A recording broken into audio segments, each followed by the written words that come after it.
I've been using the Vaxee E1 for quite a while now. I really wanted to wrap my head around it, give it the time it deserves before I got in front of this camera and talked about it here. Because again, this mouse is great, but I don't think you should buy it. Oh boy. Where do we go from here? The shape of the Vaxee E1, which is definitely its shining point. Like, my gosh, this shape is amazing. You all know I am a ERGO main, and this is a tried and true EC type shape. It feels so good in the hand. It's a little bit longer. You got that plumpness in it. If you like ERGOs, you're going to love this shape. There's no other way around it. It is that good. And putting it underneath the heat signature camera here, you're going to see how it feels out my hand. Again, you got that tried and true. You got that grip on the back palm, going up here to your fingers, rolling right there, right around the back side, down to here, and onto that edge. So if you see it, gripping all the way around there. If you look on this side, on the back end, gripping up to there. That is what you want in an ERGO. You want your hand to really flow around it, and that's what you get with the Vaxee E1. And right in line with the heat signature test, I want to give you those raw, real measurements, and I'll stack it up to some core measurements from some other ERGO mice as well. But number one, taking a look at the E1 as far as the length here, you can see we're coming in at 119. Really nice length on this mouse, by the way. As far as that lower grip point, you're seeing right around that 59-ish there. If you come up to the top by the buttons, I'm going right from the top of it, right in the midpoint, right at 56. As far as our swoop off of the buttons up here, which you can see you got that middle point, so really easy to measure this bit here.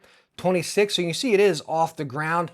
A decent amount, nothing excessive, but a nice amount. And as far as that core hump from sensor right to midpoint, you're getting right at that 42.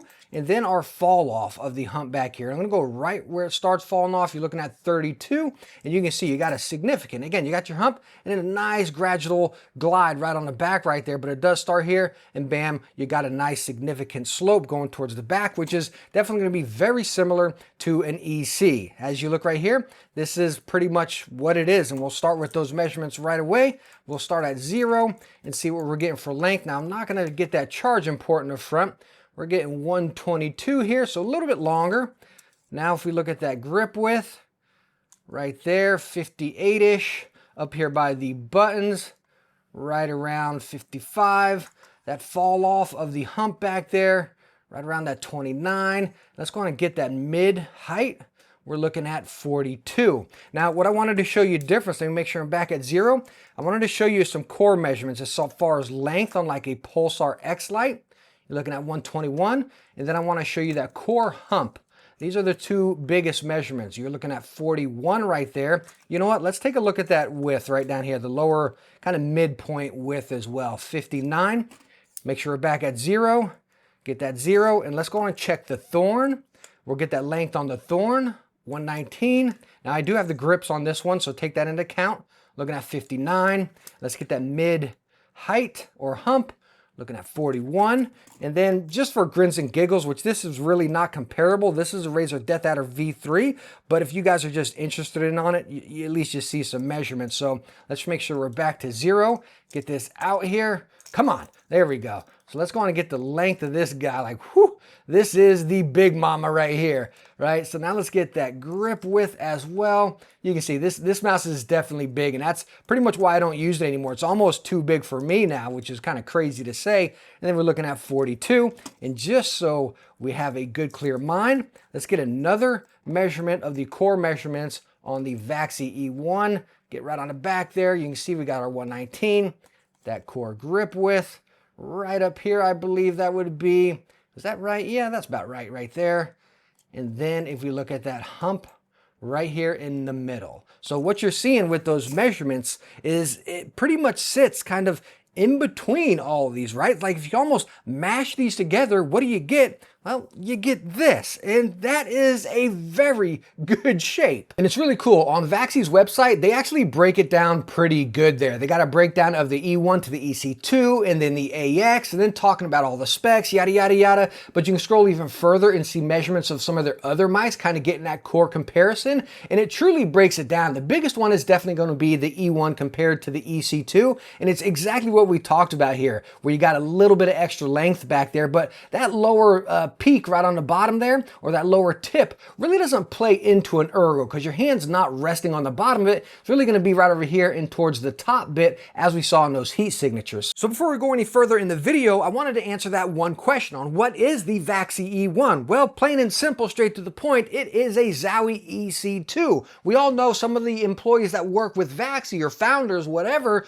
they used to work with Zowie, and this is what they're coming out with. They're bringing their tried and true EC over to Vaxee, and that's what you have. It's one of the best ergo shapes, if not the best ergo shape in the game. How many companies have cloned this? Too many to list. Now, I'm not gonna sit here and bore you with performance and spec with this mouse. On the website, you can see all the specs right there, all the latest and greatest. It's a plug and play mouse. Everything can be adjusted right on the mouse. We all love how they do that, and it performed absolutely flawless top to bottom. No hiccups, delays, stutters. It was flawless, butter smooth performance. Now let's get into the part that was not flawless, not butter smooth, and would make me recommend you not buying this mouse. That is the overall quality of it. And I don't know, I can sit here and say, oh, did I just get a bad copy or whatever? I don't know. I got a retail copy and that's that. But when I take the force gauge meter, as I just press it into this mouse right over here, it's probably right around, I would say, man, I'm peaking right to that 7.5 to 8 pounds. I start getting a little bit of flex on the side. Now, it's not actuating the buttons, luckily, but I am getting some flex. Again, 7 to 8 pounds pressed on the side is still a lot. So we're not just talking about that bit of flex. On this side, I'm really not getting anything, but as I'm holding the mouse, I'm starting to hear it creak over on this end. On the top, we're not getting any flex. It's rock solid. I'm not even going to test the bottom because obviously it's going to flex. And if you're squeezing your mouse on the bottom, you're doing something wrong. So as we're looking at the build quality, the reason that concerns me, the creak, and again, that little bit of flex, is over time, how will this mouse perform? How will it hold up? That's why I do a build test. Not just to say, oh, hey, you squeezed it enough, it bends in. It's over time, that quality integrity of the product, how will it hold up? That's why we do this test. Now, going even further, something I don't like are these buttons. Like, just look at the top. Look at that incredible gap right there. Hopefully you can see it within to the mouse pad. Right over here, when you press them down, that's a click right there. That's the click right there. Look at all that excess space you got. All right there. You got all of this excess bounce. And it's almost worse on this button.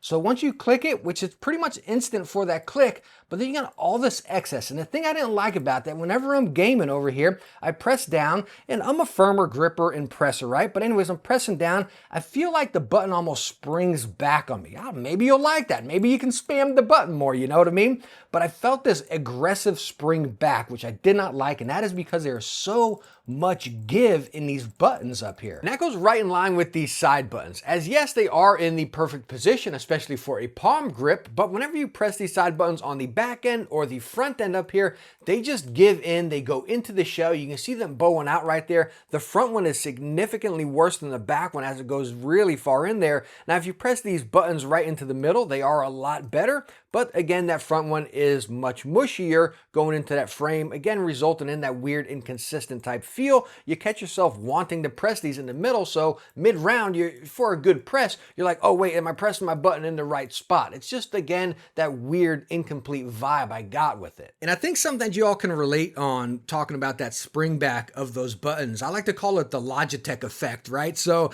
I'm just gonna put my mic down over here in front of the mouse pad so you can actually hear what I'm talking about. So if I take the mouse and I just take it and tap it,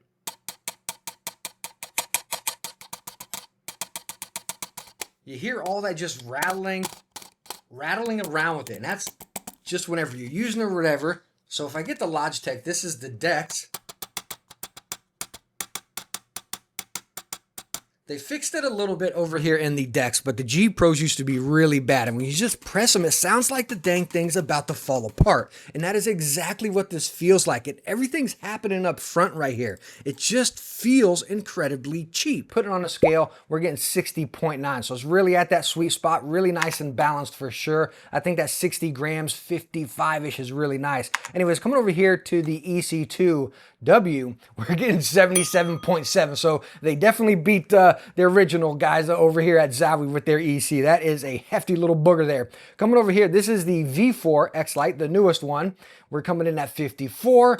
This is the Thorn. Again, I have the grips on it here, and I don't know what the heck version this is. This is coming at 53. And now the Logitech Dex with the puck in the back here, we're gonna get 58.7. So after looking at the weight of the E1, it's really not separating itself from the other mice. It's not too much lighter, not too much heavier. It's really in that sweet spot, but it's nothing different from the other ones as well. But you all know me, I don't need a 40-gram mouse with a bunch of holes in it so I can use it as a cheese grater when I'm not gaming. But it's really just a Zowie EC. And I say just lightly, as I love and bleed and live for the Zowie EC shape. But the Vaxee E1 is just a bad version of it. It feels, I don't know if I want to say rushed, because I don't know how long it took them to do it, but it feels cheap. It feels like a knockoff Chinese mouse. I think you can get an ERGO mouse out there for much better than this $140 here. You can get the Pulsar for $100, which I would recommend over this. It just does not feel like $140 worth. As much as I love the EC shape,